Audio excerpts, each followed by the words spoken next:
अब हम आपको श्रीमद् भागवत महापुराण के 12वें स्कंद का 5वां अध्याय सुनाते हैं, जिसमें श्री सुखदेव जी का अंतिम उपदेश।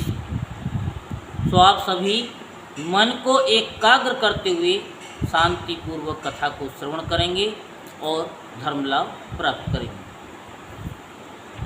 श्री सुखदेव जी कहते हैं कि प्रिय परीक्षित, इस श्रीमद् भागवत महापुराण में बार बार और सर्वत्र विश्वात्मा भगवान श्री हरि का ही संकीर्तन हुआ है। ब्रह्मा और रुद्र भी श्री हरि से पृथक नहीं है। उन्हीं की प्रसाद लीला और क्रोध लीला की अभिव्यक्ति है। हे राजन, अब तुम यह पशुओं की सी अविवेक मूलक धारणा छोड़ दो कि मैं मरूंगा। जैसे शरीर पहले ही नहीं था और अब पैदा हुआ और फिर नष्ट हो जाएगा, वैसे ही तुम भी पहले नहीं थे। तुम्हारा जन्म हुआ, तुम मर जाओगे, ये बात नहीं है।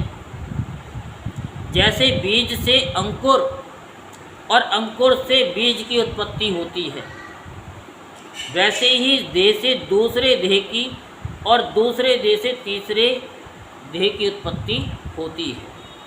किंतु तुम न तो किसी से उत्पन्न हुए हो और न तो आगे पुत्र पौत्रादि के शरीर के रूप में उत्पन्न होगी। अजी, जैसे आग लकड़ी से सर्वदा अलग रहती है और लकड़ी की उत्पत्ति और विनाश से सर्वदा परे, वैसे ही तुम भी शरीर आदि से सर्वदा अलग हो। सपन अवस्था में ऐसा मालूम होता है कि मेरा सिर कट गया है और मैं मर गया हूँ। मुझे लोग शमशान में जला रहे हैं, परंतु ये सब शरीर की ही अवस्थाएं दिखती हैं, आत्मा की नहीं। देखने वाला तो उन अवस्थाओं से सर्वदा परे है। जन्म और मृत्यु से रहित शुद्ध बुद्ध परम तत्व स्वरूप है। जैसे घड़ा फूट जाने पर आकाश पहले की भांति अखंड रहता है, परंतु घटाकाश की निवृत्ति हो जाने से लोगों को ऐसा प्रतीत होता है कि वह महाकाश से मिल गया है। वास्तव में तो ये वह मिला हुआ था ही, वैसे ही देहपात हो जाने पर ऐसा मालूम पड़ता है मानो जीव ब्रह्म हो गया। वास्तव में तो वह ब्रह्म था ही। उसकी अब्रह्मता तो प्रतीत मात्र थी। मन ही आत्मा के लिए शरीर, विषय और कर्मों की कल्पना कर लेता है और उस मन की सृष्टि करती है माया, अविद्या। वास्तव में माया ही जीव के संसार चक्र में पड़ने का कारण है। जब तक तेल और तेल रखने का पात्र, बत्ती और आग का संयोग रहता है, तभी तक दीपक में दीपकपना है। वैसे ही उनके ही समान जब तक आत्मा का कर्म, मन, शरीर और इनमें रहने वाले चेतन अध्यास के साथ संबंध रहता है, तभी तक उसे जन्म मृत्यु के चक्र संसार में भटकना पड़ता है। और रजोगुण, सतोगुण तथा तमोगुण की वृत्तियों से उसे उत्पन्न, स्थित एवं विनष्ट होना पड़ता है। परंतु जैसे दीपक के बुझ जाने से तत्वरूप तेज का विनाश नहीं होता, वैसे ही संसार का नाश होने पर भी स्वयं प्रकाश आत्मा का नाश नहीं होता, क्योंकि वह कार्य और कारण, व्यक्त और अव्यक्त सबसे परे है। वह आकाश के समान सबका आधार है, नित्य और निश्चल है, वह अनंत है। सचमुच आत्मा की उपमा आत्मा ही है। उपमा समझते हो ना? जैसे हम तुलना करते हैं वो उसके समान सुंदर है, ऐसे ही आत्मा का आत्मा का ही।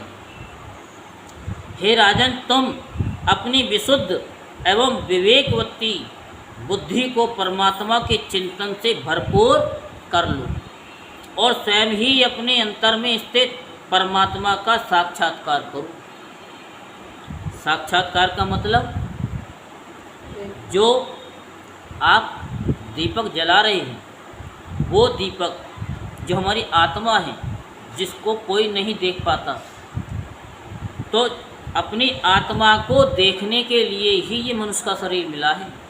क्योंकि आत्मा सो परमात्मा के जो बोल रहा है, ये देख रहा है, ये हाथ को चला रहा है, ये कौन है, कैसा है, उसे देखने के लिए मिला, साक्षात्कार करने के लिए, उसे मिल जाए हम, उसको बोलते साक्षात्कार।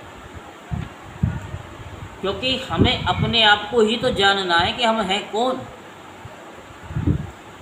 और जब हम जान लेंगे तो हमारा आवागमन का चक्र भी मिट जाएगा। यही बता रहे हैं कि भाई ना तो तुम पैदा हुए और ना कोई कर सकता है। आत्मा ना तो पैदा होती है ना मरती है, ना उसको कोई गला सकता है ना उसको कोई काट सकता है।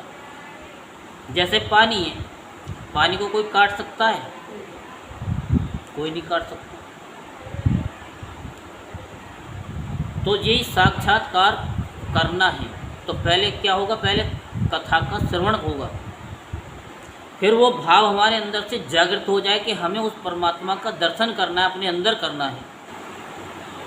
थे ना एक ऋषि यहाँ पर दर्शन कर रही थी, और हनुमान जी ने भी सीना फाड़ के दिखा दिया था कि हैं रामचंद्र जी, सीता जी।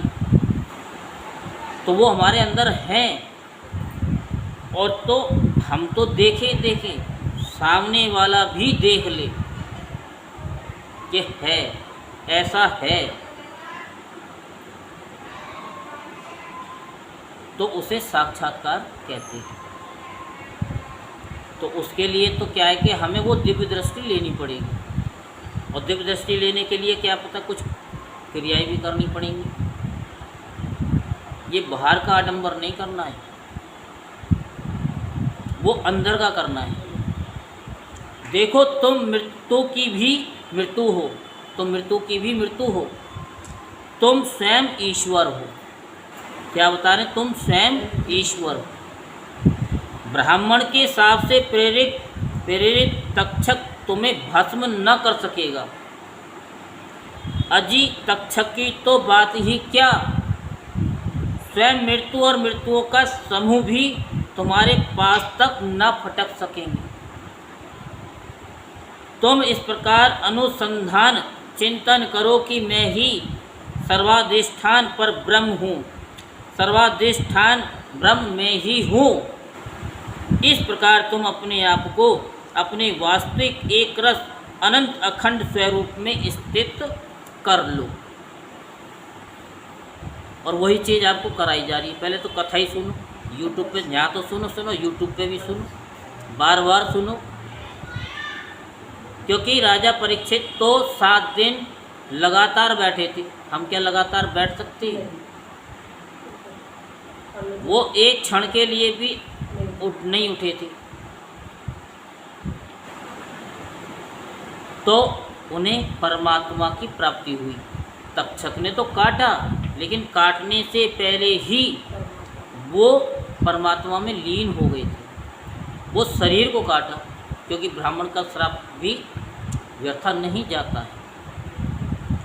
उस समय अपनी विषैली जीभ लपलपाता हुआ, अपने होठों के कोने चाटता हुआ तक्षक आए और अपनी विषपूर्ण मुखों से तुम्हारे पैरों में डस ले।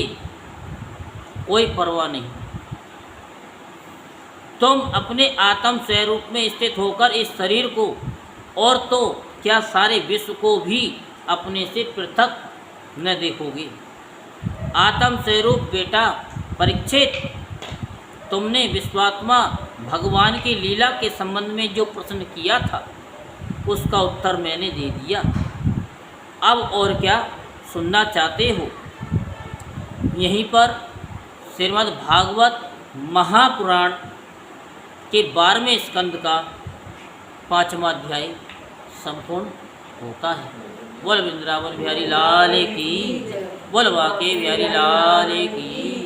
जय जय श्री राधेश, जय जय श्री राधेश, जय जय श्री राधे